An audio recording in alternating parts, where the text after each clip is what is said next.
Staff Sergeant David Keller stood motionless, boots pressed into what remained of his front yard, now nothing more than broken concrete, splintered drywall, and the twisted metal skeleton of a life he'd left behind. 2 weeks ago, this had been his home. 3 bedrooms, military-issued storage in the back, a worn flagpole by the porch.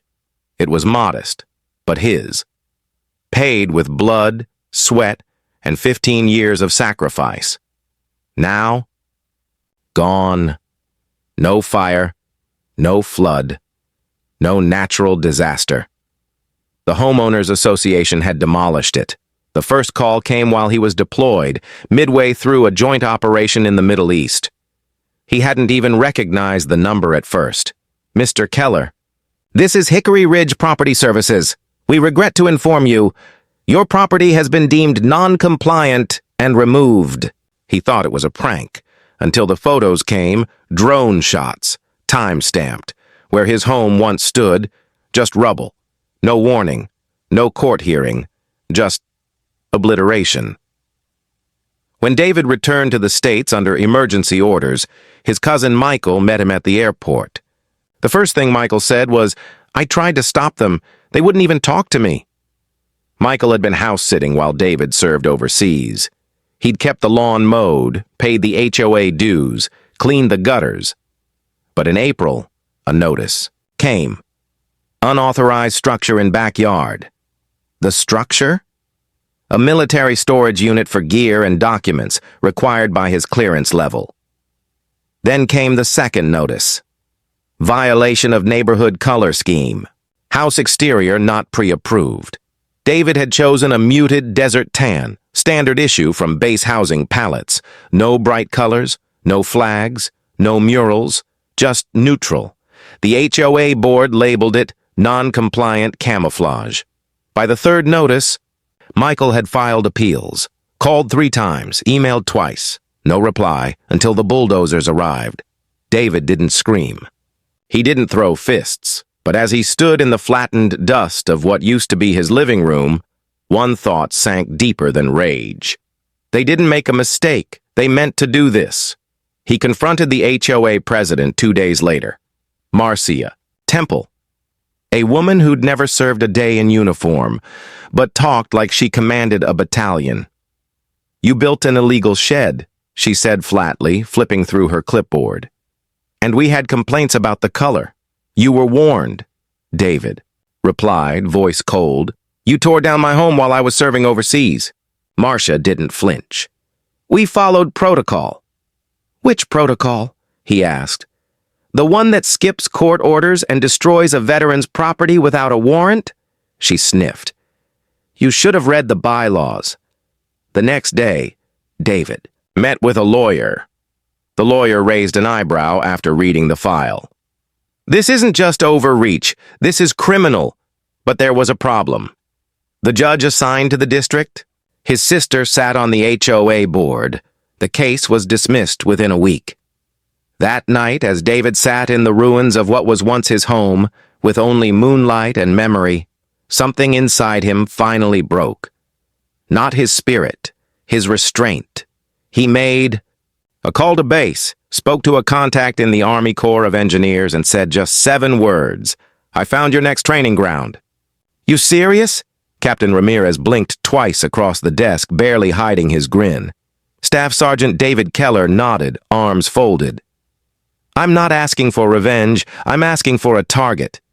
They sat in a plain conference room at MacDill, Air Force Base.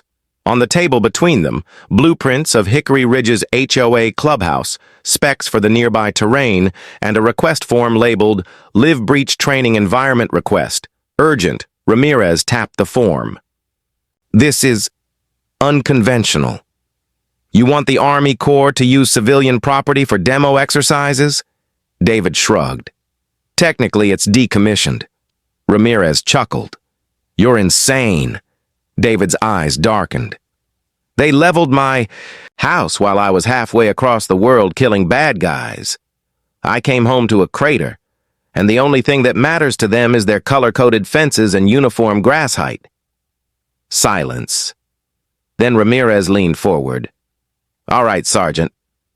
You didn't hear this from me, but I've got a buddy with the 38th Engineer Battalion. They've got some toys that need practice. 3 days later, 3 unmarked flatbed trucks rolled into Hickory Ridge. Each carried high-grade breaching equipment, demolition gear, and something that made Marcia Temple's jaw drop, a black-armored XR-7 demolition rover, the kind the Army only used to break bunkers in hostile zones. When Marcia stormed into the street demanding answers, a calm, uniformed tech handed her a laminated sheet, authorized live exercise zone, temporary federal easement, in compliance with military code 40418792. She read it, lips twitching. This is a residential neighborhood. You can't do this. The soldier gestured calmly to the sidewalk. You'll want to observe from there. Safety perimeters, already marked. At exactly 14:30 hours, David arrived, wearing his duty uniform. Boots polished, not a hair out of place. Neighbors peeked from behind curtains. Some whispered. Others watched openly. He stood silently behind the yellow tape. The demolition team moved with mechanical precision, setting up scanning charges, prepping the rover's hydraulic breacher arms. One of the engineers, spotting David, gave a knowing nod. David nodded back.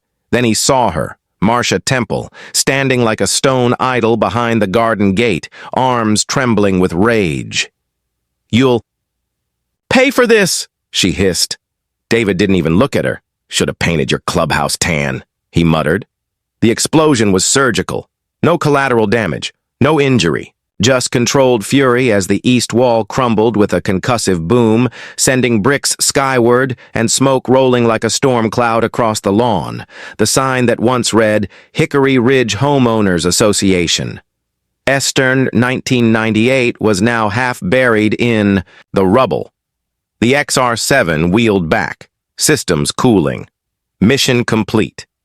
David stared at the pile of debris that had once been a seat of suburban tyranny. And yet, something didn't sit right. That night, while sifting through HOA paperwork recovered from the blast, his cousin Michael found it, a sealed folder, singed but intact. Inside, a land development plan, a proposed rezoning request, stamped months before. The violation letters began, approved by someone David didn't recognize, Covenant Urban Development Group. A line of text stood out. Target properties cleared by proxy, HOA directive authorization. Phase 1, acquisition and valuation suppression. His heart stopped. This wasn't about a shed or paint or bylaws.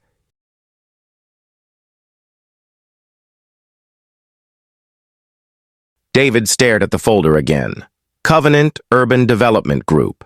It sounded like a generic real estate firm, but the wording on the documents chilled him. Phase 1. Acquisition through compliance breach enforcement. HOA proxies to initiate. Clearance per partnership agreement. His house hadn't just been targeted, it had been strategically eliminated. The next morning, David booked a one-way ticket to Washington, D.C. Not for sightseeing, for answers. He'd spent a decade serving, his country abroad. But now, he was realizing the real threat might be domestic. With a folder of classified-looking documents in his carry-on and military ID clipped inside his jacket, David walked into Covenant's glass tower in Arlington, Virginia. The receptionist greeted him with a smile until he showed her the file and mentioned the word legal deposition. Her face went pale. Then she made a call. 10 minutes later, a sharply dressed man appeared. "Mr. Keller, I'm Gregory Shaw, legal counsel. If you'd like to set a formal appointment..." David cut him off.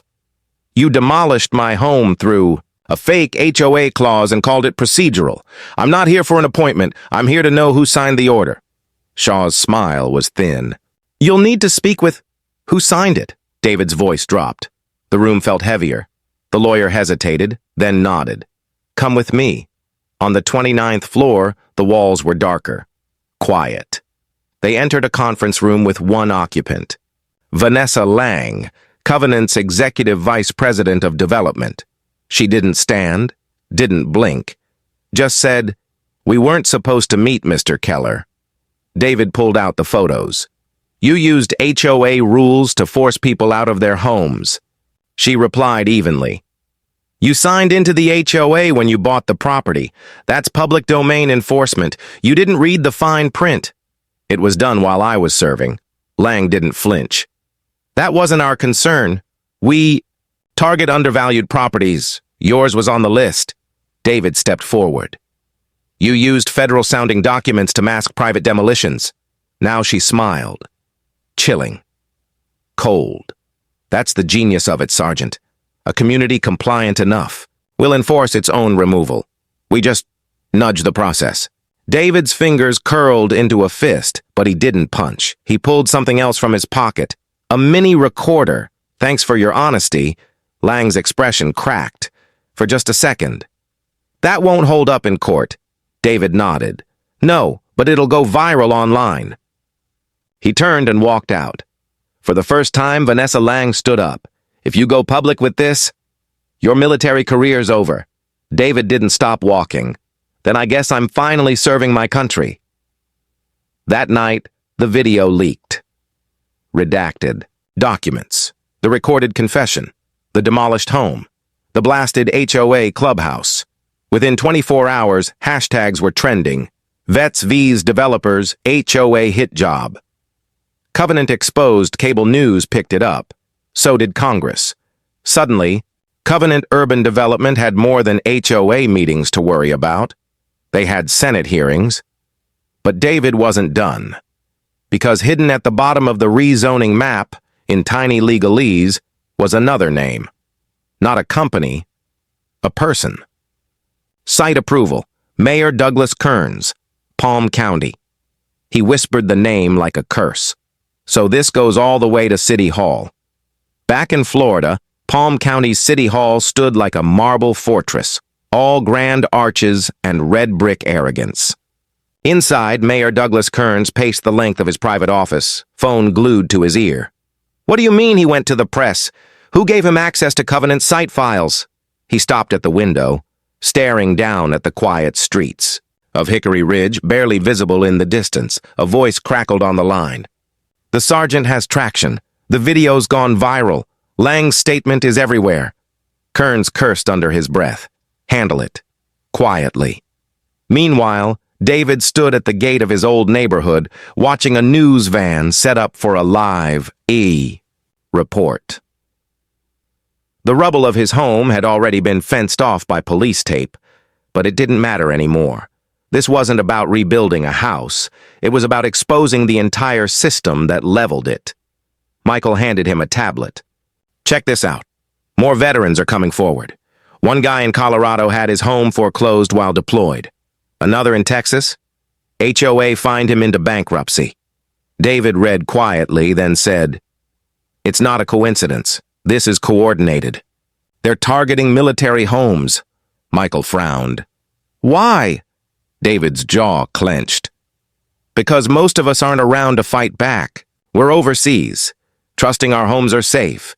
And when we finally return," he looked back at the wreckage, "they've already moved on." That evening, under an alias, David filed a request with the Palm County Building Authority, public records, zoning approvals, demolition permits. What he found sent a chill through his spine. Mayor Kearns had fast-tracked over a dozen redevelopment projects, each tied to Covenant Urban Development. Half involved HOAs filing sudden violations. Most? Former military-owned homes. There it was, the blueprint of corruption. But David wasn't about to walk into City Hall with another speech. He had another plan. At dawn, Michael pulled up in a borrowed truck. "You sure about this?"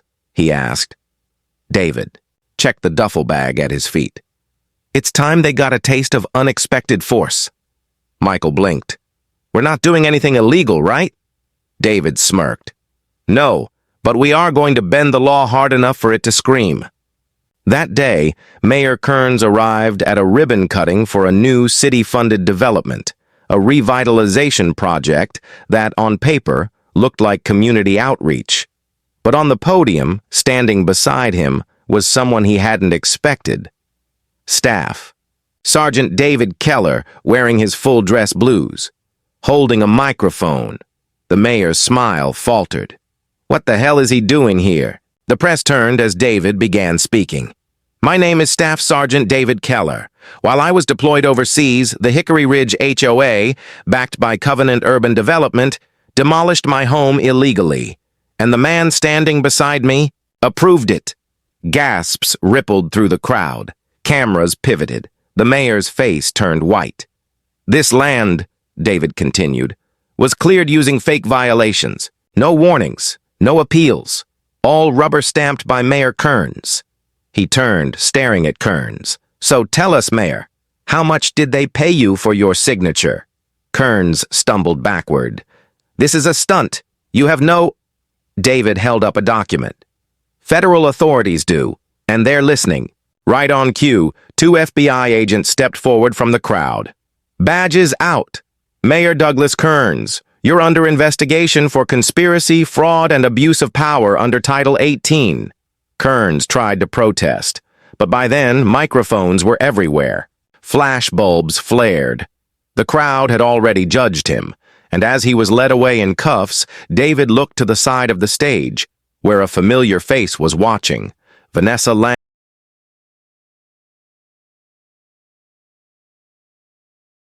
For a moment, after Mayor Kearns was cuffed and taken away, David allowed himself to breathe.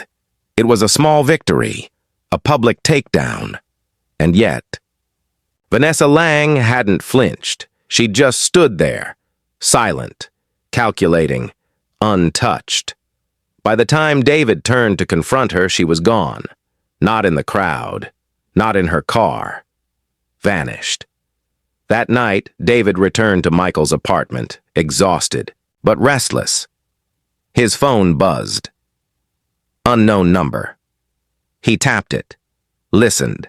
A robotic voice played back a short, chilling clip. You think you've won something, Sergeant Keller, but you forgot one thing. You still have something to lose. Then the line cut. David's blood went cold. He burst into the guest room where his sister Leah was watching TV. Pack a bag, now. She looked up. What's going on? No questions, just move. Within minutes, they were on the road, Michael's. Truck tore through the night, heading west, out of the city. Leah finally spoke. David, are we in danger? He didn't answer right away, then quietly. I think they just made it personal. Back at the apartment, Michael stayed behind to wipe all traces. He dumped hard drives, shredded documents, and destroyed the prepaid phones. But at 2:17 a.m., just as he was preparing to leave, he heard something at the door. A single knock. He froze. Then, boom. The door exploded inward. Figures in tactical black surged in, silent, professional. Michael barely had time to reach for his phone before the screen went black. 2 hours later, David received a new message. No voice this time, just a photo. Michael. Bound, bruised, alive, but barely, and a caption beneath, You bring war, we answer. Step back or step over a body. Leah saw his face drain of color. She didn't ask what it said. The next morning, David met with Captain Ramirez on base. This isn't just corporate corruption anymore, he said. They've got black bag teams. Surveillance. They're running a shadow op inside the U.S. Ramirez was grim. You're telling me a real estate company has paramilitary contractors? David tossed him the photo. Does this look like legal counsel to you? Ramirez exhaled. No. This looks like Lang's. Real muscle. He paused, then tapped the table. You want to go full black on this? No paper trail, no command chain. David's voice was ice. Yes, I want to make them disappear. Later that night, back in a secure military facility, David assembled the team. Ramirez. 2 retired SEALs. A drone operator. A cyber warfare specialist named Kate who never looked up from her keyboard. He dropped Lang's name, company records, safe houses, and every dirty HOA-linked project across the map. Then he pointed to one marked in red, Site 0, a blacked-out facility tied to Covenant, hidden under a shell corporation in South Georgia. Kate narrowed her eyes. This isn't a headquarters. It's a vault. David nodded. We hit it. We extract Michael, and we shut this thing down. Ramirez cracked his knuckles. When? Tomorrow. But as the team finalized logistics, Kate's screen flashed a red alert. Intrusion detected, remote tracking enabled. David spun around. What is it? Kate's face drained of color. They found us. They're watching this room. David stood. Then it's not a mission anymore, it's war. The night was moonless, perfect for what David and his team had planned. Deep in South Georgia, nestled behind a fake lumber yard and guarded by private security, lay Site 0, the operational heart of Covenant's shadow network. From above, it looked like a warehouse. From underground, a fortress. David, Ramirez, Kate, and the rest of the team circled the perimeter in blackout mode vehicles. A recon drone zipped silently overhead, relaying infrared footage in real time. Kate studied her monitor.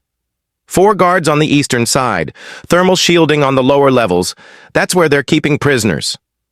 David clenched his fists. That's where we'll find Michael, Ramirez grinned. Let's break some laws. At 02:43 a.m., the team made their move.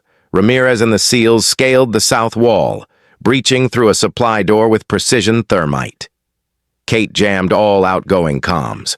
Covenant's guards had no idea what hit them. Within minutes, the team was inside.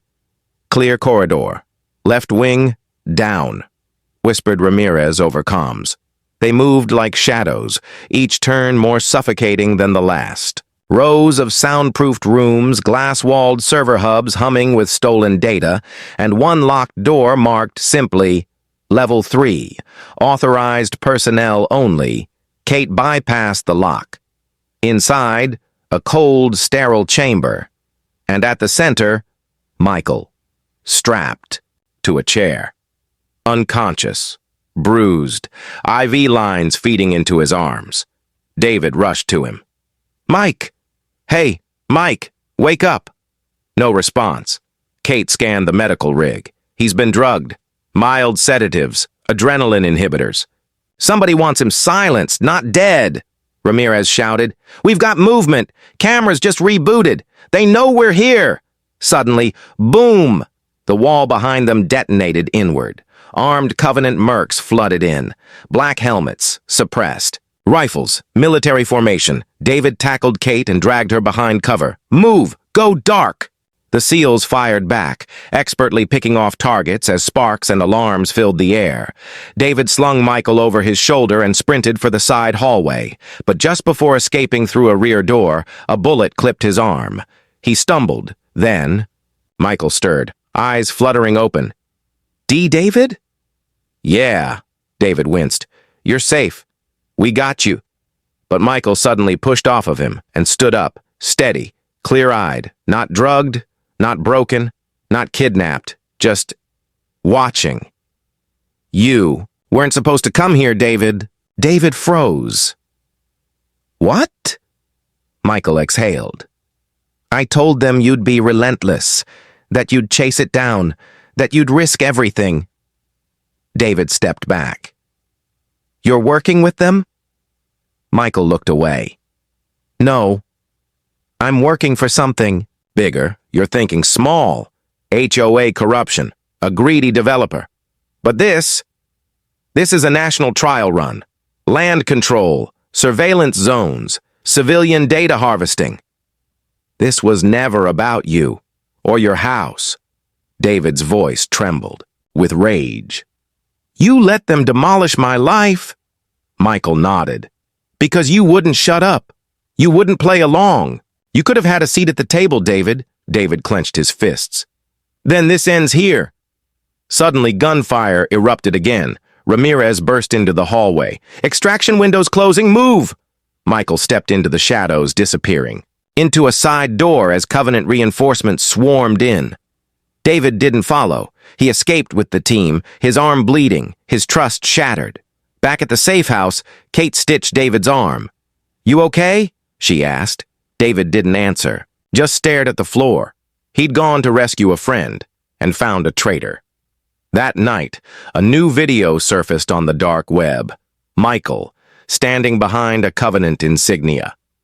To protect the new order, we must control the land beneath it. Resistance is expected and will be absorbed.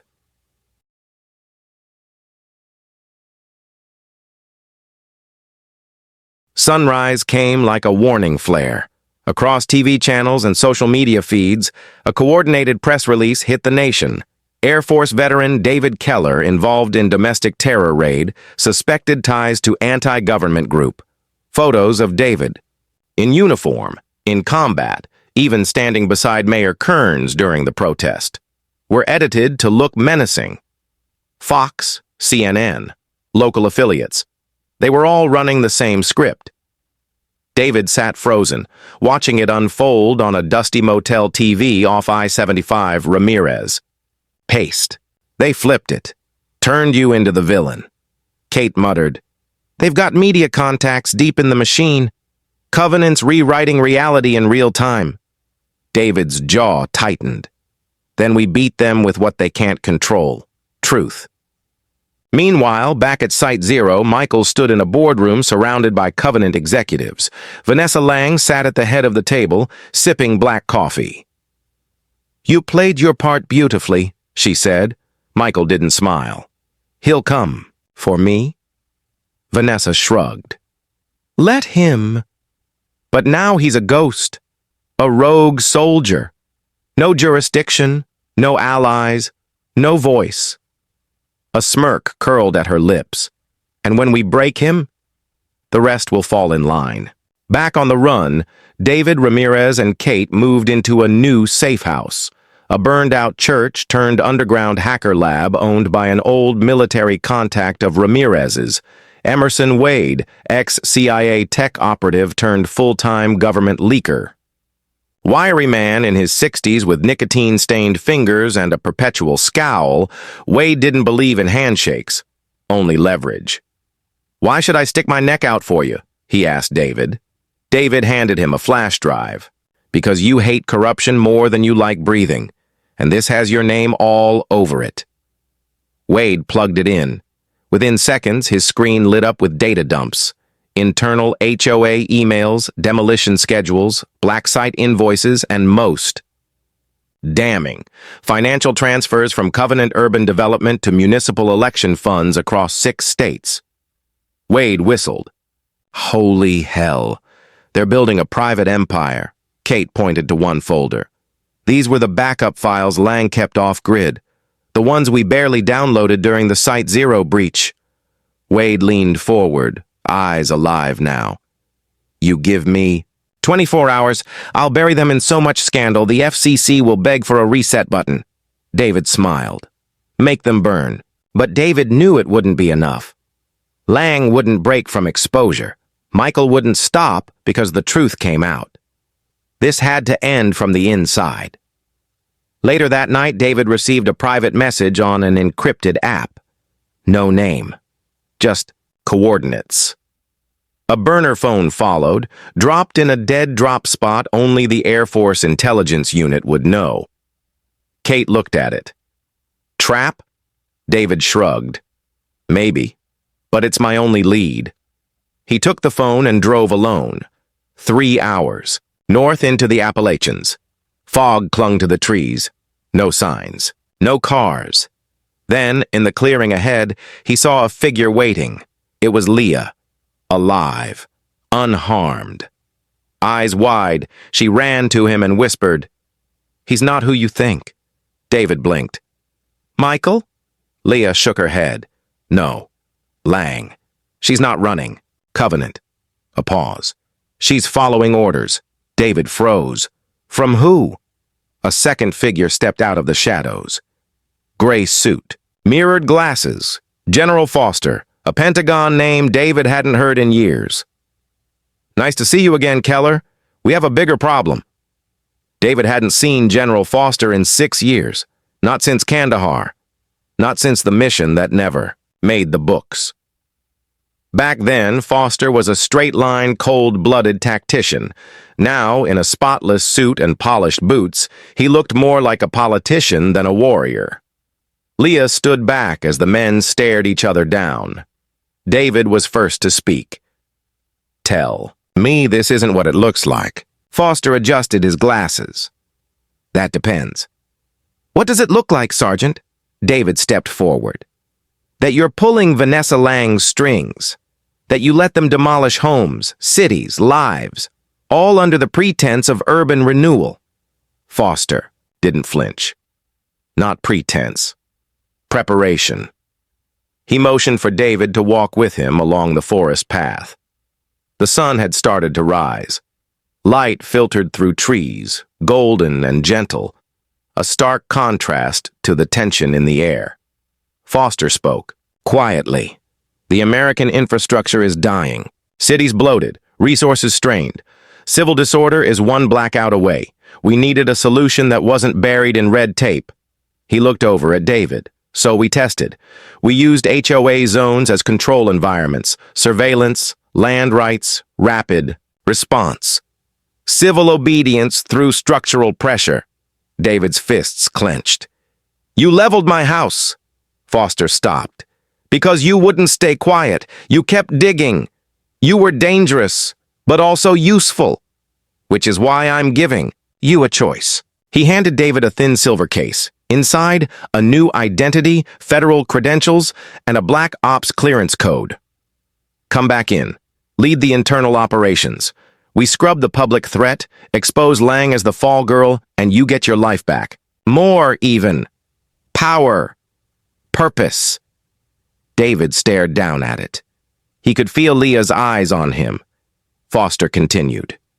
"You can keep fighting shadows in back alleys, or you can step into the light and reshape the system from the inside." Silence. Wind rustled leaves. Then David said, "You think I fought overseas just to come home and watch you turn this country into a gated experiment?" Foster's smile faded. "You think you can stop this without me?" David slowly closed the case. Snapped it shut. "No, I'm going to stop it because of you." He tossed the case at Foster's feet and walked away. "Tell Lang I'm coming." That night, David returned to the safe house. Kate was pulling up new data. Wade had released half the Covenant files online. They were trending, but already media outlets were calling them deep fake dumps. Evidence was being spun. "They're muddying the water fast," Kate said. "We need something undeniable." David pulled out a folded sheet of coordinates. "There's one more site. It's not on any of their maps. Foster called it the spine. It's where they store legacy servers and physical contracts." Ramirez lit a cigarette. "How deep?" "Below a water treatment plant in Nevada." Kate looked up. "That's 2 miles under government territory." David nodded. "Then we hit it hard. We make it loud. We expose everything." In a dark glass tower across the country, Vanessa Lang stood before a wall of monitors. Michael entered behind her. "Foster says we've lost containment." Lang turned slowly. "Then we shut it down." Michael raised an eyebrow. "David won't stop." Lang smiled, not cruelly, but with strange admiration. "Then he'll have to be erased." She tapped a screen showing David's face.